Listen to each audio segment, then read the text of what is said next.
Hi, well this is a scene in the film where the fire alarm's gone off in the hospital and Tom has gathered a group of patients and they're making their escape. Tom leads them down the corridor to the fire door at the end.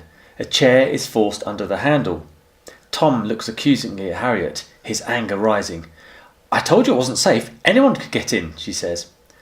Tom, "What is it with you and locked doors?" Tom moves the chair, pushes the handle down. The door doesn't open. He pushes it again and again. Still, it won't budge. He charges the door and it pops open. Out on the top of a third floor fire escape. And Tom nearly goes flying off the metal railing into the dark. Harriet, Floyd and Samantha pile out and stumble down the fire escape stairs.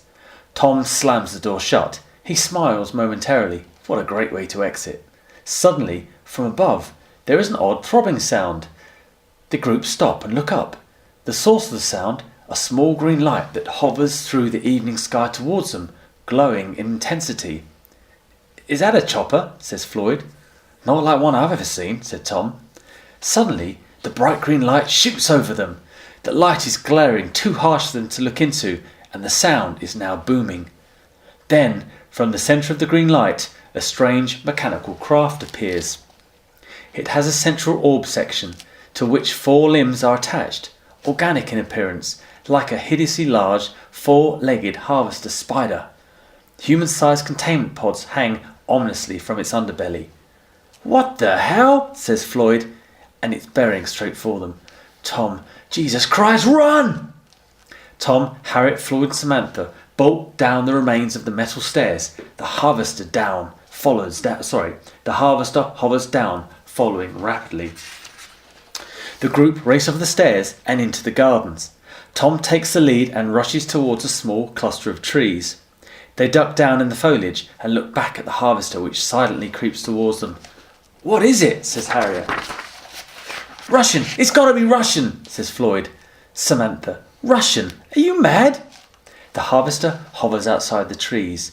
A light shimmers from the front of the craft, scanning the trees. It catches sight of the group and moves in. "Go!" says Tom. The group dash out of the trees towards the perimeter fence. Suddenly, lightning streaks out of the front of the harvester. It hits Floyd. The impact knocks Tom over. Harriet and Samantha scream, terrified. Nothing remains of Floyd but a trail of smoke. Another zap, and Harriet is hit. Samantha turns tail and rushes away in the opposite direction, hollering in terror. A well-aimed blast of energy and Samantha is hit, leaving nothing behind but a stream of vapour. Tom's fear turns to rage. "No!" The harvester rotates and hovers towards him. He makes a dash for it, zigzagging, but runs out of garden and crashes into the perimeter fence. Realising it's too high to climb and that he probably won't be able to escape, he turns to face the harvester, which towers over him. "What do you want?" screams Tom.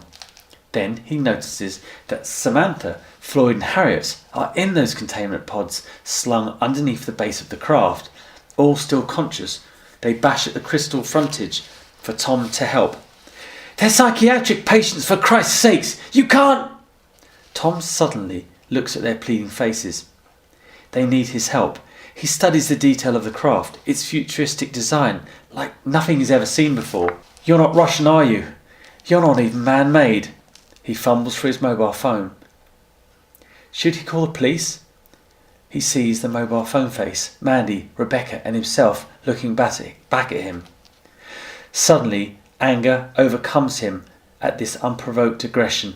His body language changes from one of fear to one of courage. He steps forward, standing his ground. The harvester lowers down right in front of him. For a moment it seems to quiz this brave or very foolish human being. Tom braces himself as the alien craft fires that electricity beam out again, and Tom disappears in a hail of smoke and reappears inside the final containment pod, phone still in hand. The harvester shoots up into the night sky, and slowly, insidiously, a gigantic cigar-shaped shadow slides across the face of the moon.